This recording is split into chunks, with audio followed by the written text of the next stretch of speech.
الحمد لله الذي أمرنا بالبر والمعروف ونهانا عن المنكر والمعاصي لمرضات الله. أشهد أن لا إله إلا الله وحده لا شريك له وأشهد أن محمدًا عبده ورسوله لا نبي بعده.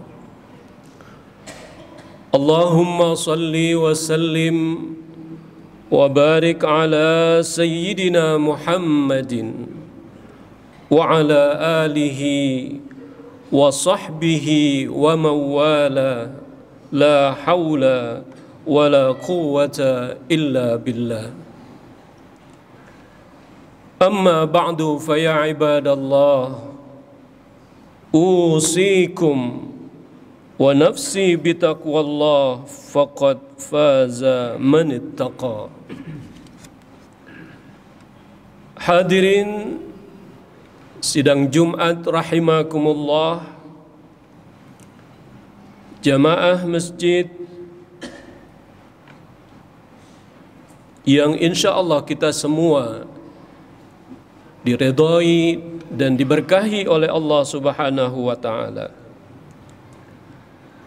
Sebagai muslim, kita sudah memahami bahwa sesungguhnya hidup kita ini tidak lain adalah kesempatan untuk beribadah kepada Allah.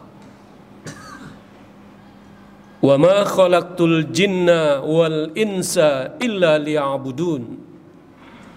Landasan apa yang saya kemukakan tadi adalah firman Allah yang sudah saya sebutkan tadi itu. Ibadah yang kita lakukan waktunya sangatlah singkat. Tetapi ada persoalan lain yang harus kita ingatkan selalu. Baik diri kita, keluarga kita, maupun kaum muslimin secara umum, yaitu untuk siapa sesungguhnya kita beribadah itu. Apakah kita beribadah untuk dipuji oleh orang lain? Apakah kita beribadah untuk mendapatkan sesuatu dari kehidupan kenikmatan dunia ini? Tentunya jawabannya adalah tidak itu yang kita tuju dari ibadah-ibadah kita. Yang ingin kita capai, yang ingin kita tuju dari ibadah-ibadah kita, baik itu ibadah yang sifatnya mahdhah maupun ibadah-ibadah yang bersifat amah, hanya satu yang kita tuju, yaitu keridhaan Allah Subhanahu wa ta'ala.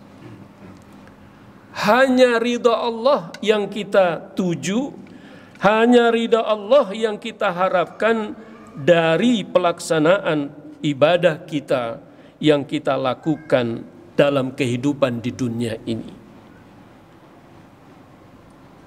Mengapa ridha Allah yang menjadi target capaian kita dalam beribadah? Jawabannya, hadirin yang dimuliakan Allah, wa ridwanum minallahi akbar, dzalika huwal fawzul azim. Ridha Allah itu akbar, lebih besar dari kenikmatan-kenikmatan yang ada di dunia ini. Bahkan dalam satu riwayat dikatakan dari semua kenikmatan-kenikmatan surga, maka ridha Allah itu akbar, lebih besar dari itu semua.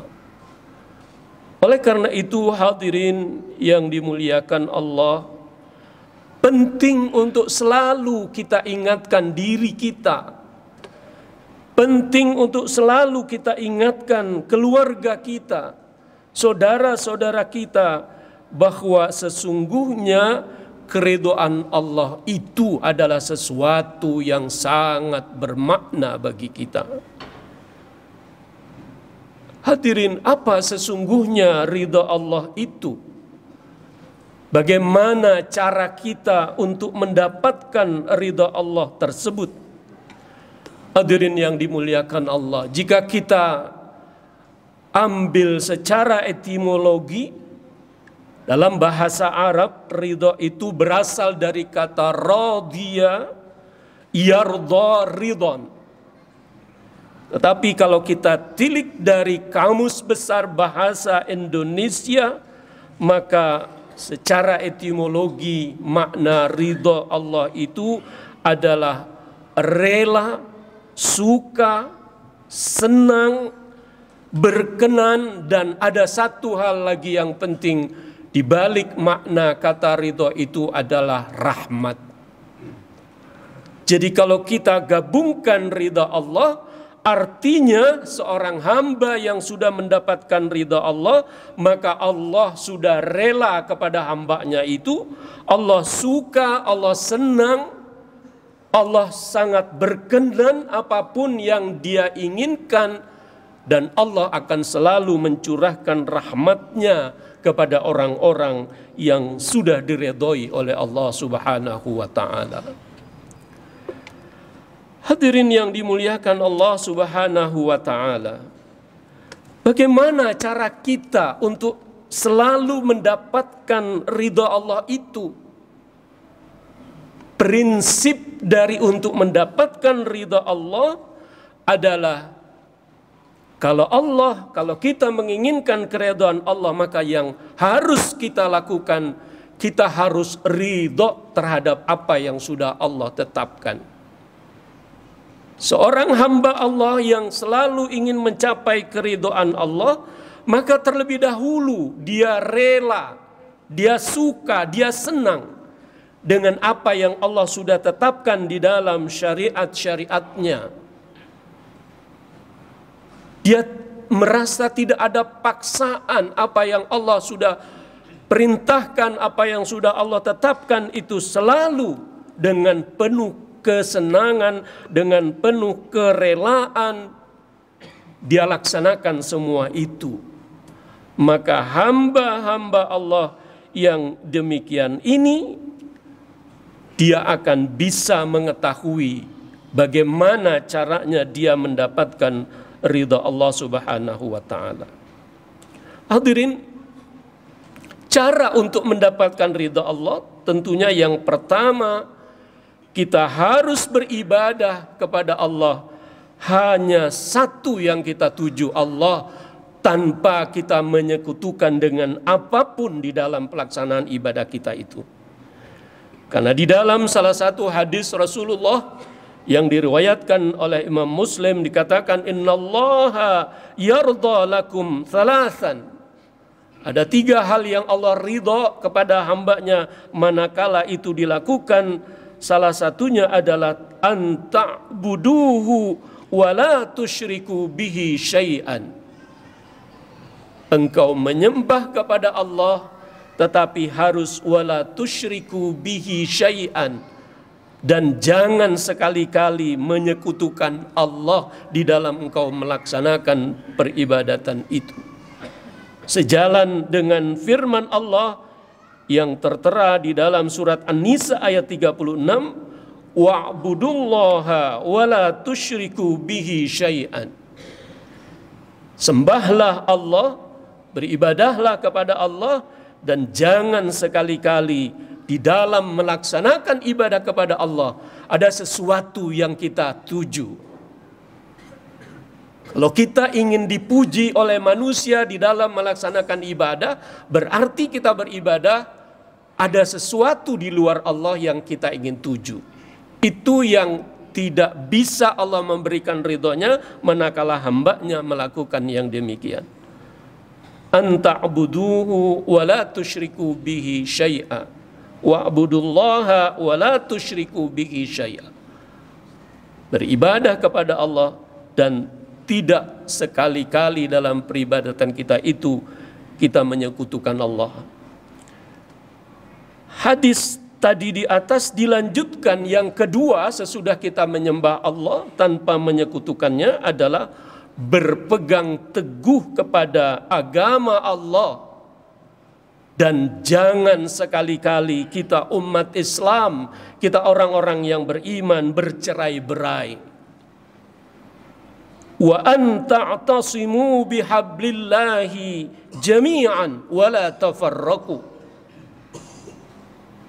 Di dalam ayat Al-Quran Allah nyatakan surat Al-Imran ayat 103, wa'tasimu bihablillahi jami'an wala tafarraqu.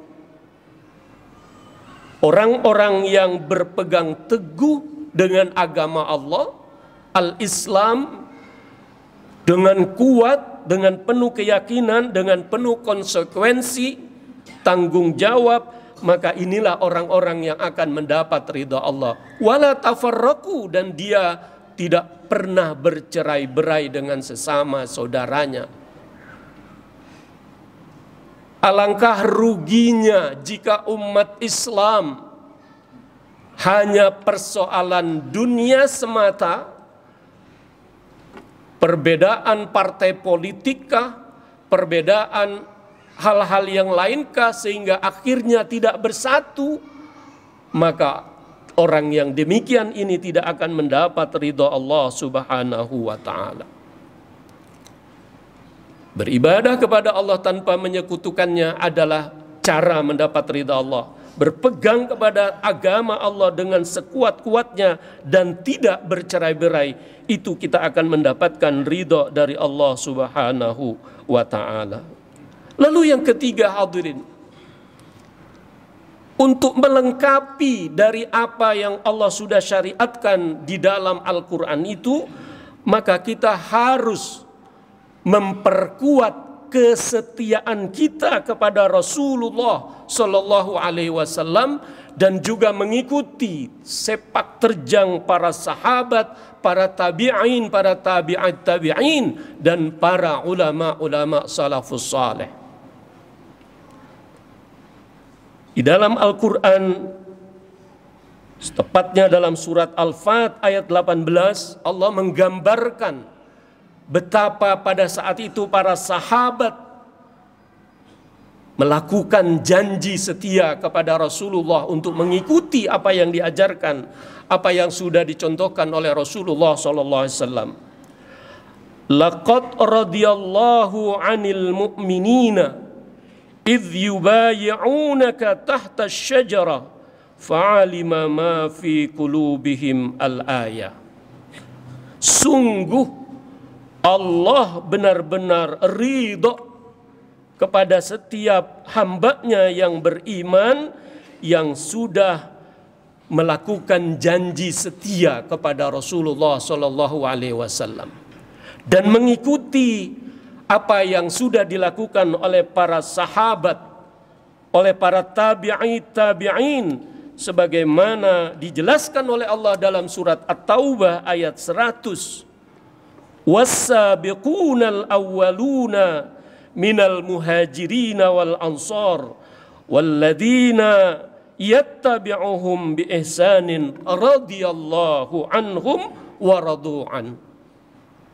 Orang-orang yang mengikuti apa yang telah dilakukan oleh orang-orang terdahulu dalam melaksanakan berbagai kebajikan para sahabat, tabi'in, ulama-ulama salafus salih, maka mereka itu akan mendapat ridha Allah Subhanahu wa ta'ala. Hadirin yang dimuliakan Allah, yang keempat,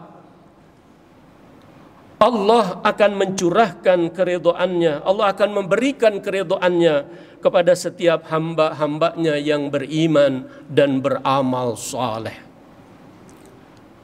Jadi banyak kesempatan kita untuk mendapatkan keridhaan Allah.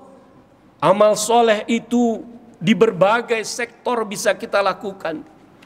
Tetapi landasannya adalah kita beriman kepada Allah. Dan kita lakukan itu perbuatan-perbuatan baik berdasarkan apa yang telah dicontohkan oleh Rasulullah, apa yang diperintahkan Allah di dalam Al-Quran, dan apa yang sudah dicontohkan juga oleh orang-orang terdahulu buat kita sekalian. Dalam surat Al-Bayyinah ayat terakhir, ayat 7 dan 8, Allah berfirman, innal ladzina amanu wa amilus salihati ulaika hum khairul bariyah. jazaohum 'inda rabbihim jannatu 'adnin tajri min tahtihal anhar khalidina fiha abada radhiyallahu anhum wa radu'an dzalika liman khasyiya rabbah. Allah akan meridai siapa? Orang-orang yang beriman dan orang-orang yang beramal saleh, yang digambarkan oleh Allah dalam surat ini, dalam ayat ini. Mereka itu adalah khairul bariyah, sebaik-baiknya makhluk. Lalu digambarkan oleh Allah di ayat yang terakhir, ujung ayat yang terakhir, dzalika liman khasyiya rabbah. Mereka itulah orang-orang yang takut kepada Allah Subhanahu wa taala. Hadirin yang dimuliakan Allah Subhanahu wa taala.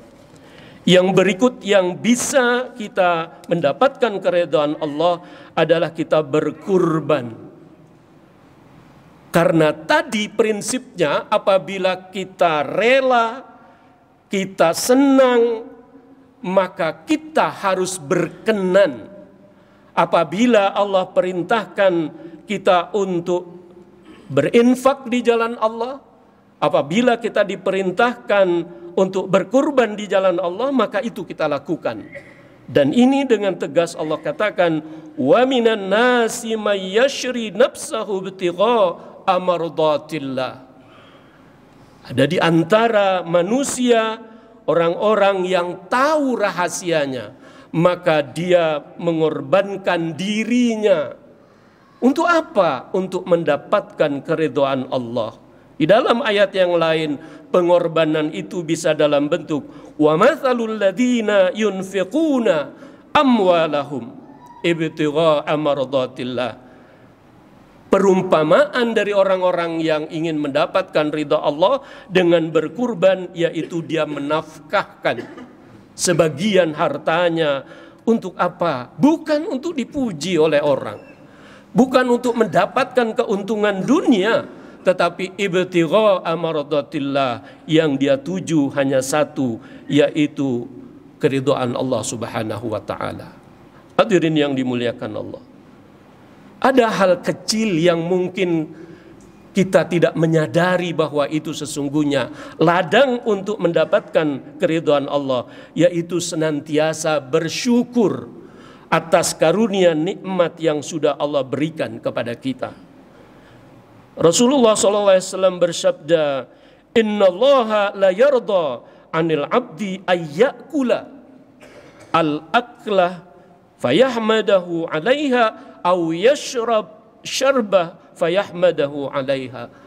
Sesungguhnya Allah ridha kepada setiap hambanya yang manakala dia makan sesuatu makanan, tentunya yang halal, fayahmadahu, maka dia mengucapkan rasa syukur, dia mengucapkan hamdalah, dia berterima kasih kepada Allah yang sudah memberikan makanan dan minuman. Orang ini akan mendapatkan ridha dari Allah Subhanahu wa taala. Dan yang terakhir, yang sering kita dengar, yang sering kita fahami, keridhaan itu ada pada keridhaan kedua orang tua kita. Ridallah fi ridal walidain wa sukhtullah fi sukhtil walidain.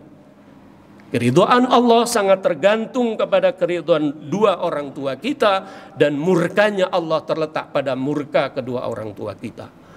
Hadirin yang masih memiliki kedua orang tua yang masih hidup, itu adalah ladang untuk kita bisa mendapatkan keridhaan Allah. Sudah tidak ada pun kita masih bisa melakukan bakti kita dengan cara senantiasa mendoakan, senantiasa menyambung silaturahim kepada teman-teman, sahabat dari orang tua kita yang sudah tidak ada lagi di alam dunia ini. Hadirin yang dimuliakan Allah, kesimpulan dari apa yang saya sampaikan, bahwa hidup ini adalah kesempatan untuk ibadah dan waktunya sangat singkat. Oleh karena itu jangan kita rusak ibadah kita dengan niat selain hanya satu, yaitu mendapatkan ridha Allah. Karena dengan ridha Allah itu kita akan mendapatkan rahmatnya di dunia ini.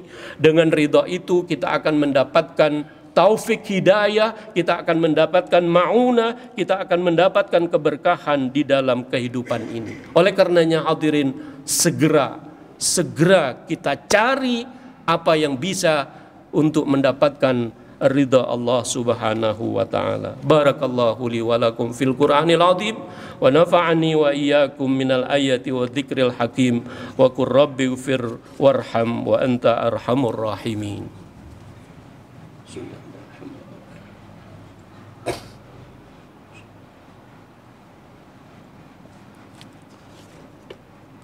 Alhamdulillah. Alhamdulillahilladzi amarna bil ittihadi wal i'tisami bihablillahil matin. Asyhadu an la ilaha illallah wahdahu la syarika lah. Iyyahu na'budu wa iyyahu nasta'in. Wa asyhadu anna sayyidana Muhammadan 'abduhu wa rasuluhu al-mab'uts rahmatan lil alamin. Allahumma shalli wa sallim ala sayyidina Muhammadin wa ala alihi wa ashabi ajma'in.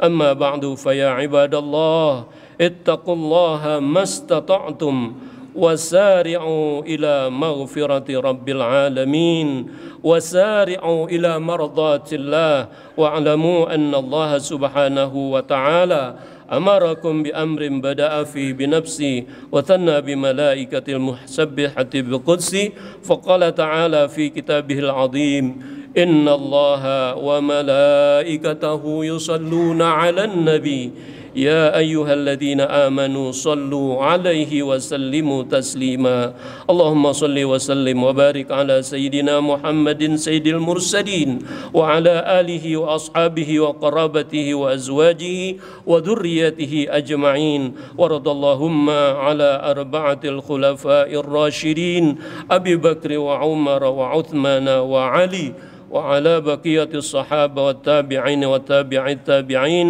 ومن تبعهم بإحسان إلى يوم الدين وعلينا معهم برحمتك يا أرحم الراحمين اللهم أصلح جميع ولاة المسلمين وأهل كلمتك إلى يوم الدين وانصر الإسلام والمسلمين وأهلك الكفرة والمشركين اللهم اغفر للمسلمين والمسلمات والمؤمنين والمؤمنات الأحياء منهم والأموات إنك سميع قريب مجيب الدعوات يا قاضي الحاجات ربنا آتنا في الدنيا حسنة وفي الآخرة حسنة وقنا عذاب النار عباد الله إن الله يأمركم بالعدل والإحسان وإيتاء ذي القربى وينهى عن الفحشاء والمنكر والبغي يعظكم لعلكم تذكرون فاذكروا الله العظيم يذكركم واستجب لكم ولذكر الله أكبر أقم الصلاة